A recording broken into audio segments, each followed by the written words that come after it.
The aerial images are daunting, showing block after block, miles of homes reduced to rubble. The two biggest fires crews continue to battle are the Eaton fire in the San Gabriel Valley and the Palisades fire. The Palisades fire has burned nearly 20,000 acres, destroyed more than 5,000 homes. It remains 0% contained.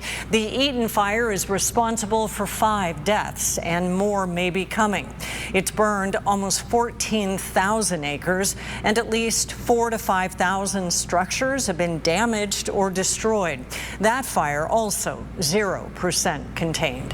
ABC 10 News anchor Max Goldwasser has been reporting from the fire lines for the past 2 days, joining us again now with the very latest from there. Max?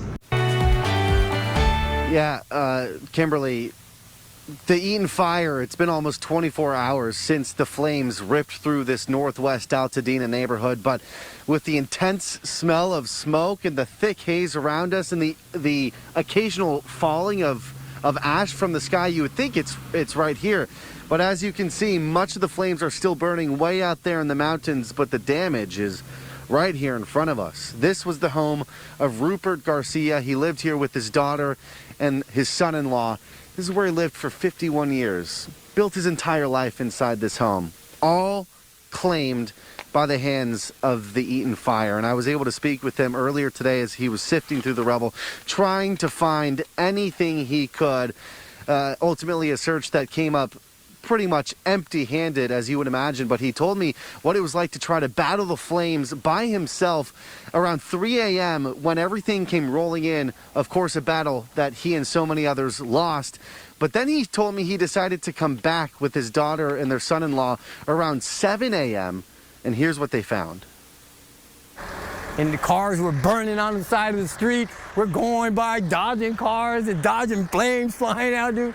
It was crazy, man. I mean, if I had to do it all over again, I probably would, stupidly, but it was just instinct popped in, man. And they keep telling me, oh, well, we have our lives, we have our lives. And yeah, that's good and all, you know what I mean? But, when you walk away with nothing, bro, and you're used to having a closet full of socks or a closet full of shirts, and now, one T-shirt, and you got to go to Target to buy underwear, like you're starting all over again, bro.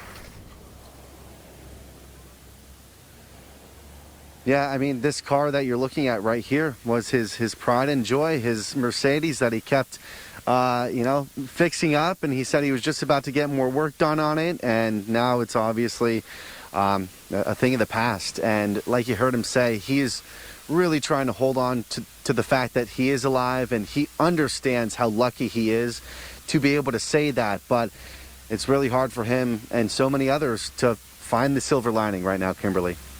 And as emotional as he was today, you spoke about him fighting the flames yesterday, getting the courage to come back today. There's a strength that we see in so many of these people who have lost everything. Yeah, without a doubt. And it wasn't just him. I mean, every person I spoke to on the street, for the most part, surprisingly told me they were here up until the very last second.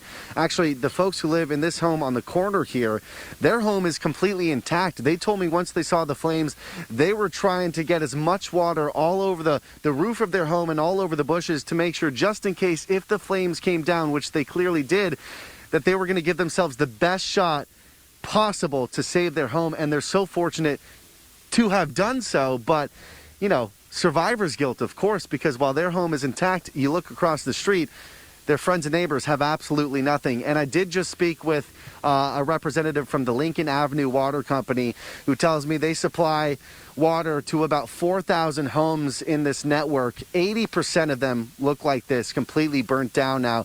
The plan is now to turn off the water to those homes because many of them have leaking pipes to be able to save water for the ones that are still standing, Kimberly.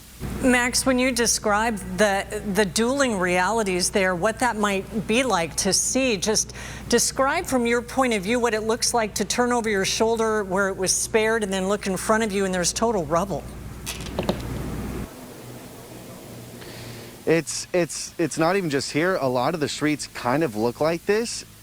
Crazy juxtaposition to be next to absolute devastation. I mean, nothing left behind, absolutely torched by the flames and took everything in its path. And then you look to the left and it's like the fire never even happened. It's really chilling. You're thankful to understand that it wasn't the entire community, you know, to know that some people still have their livelihood, but I'm sure some of them, as they've told me, it's almost, you know, they feel selfish to be able to say that they were the ones that were spared.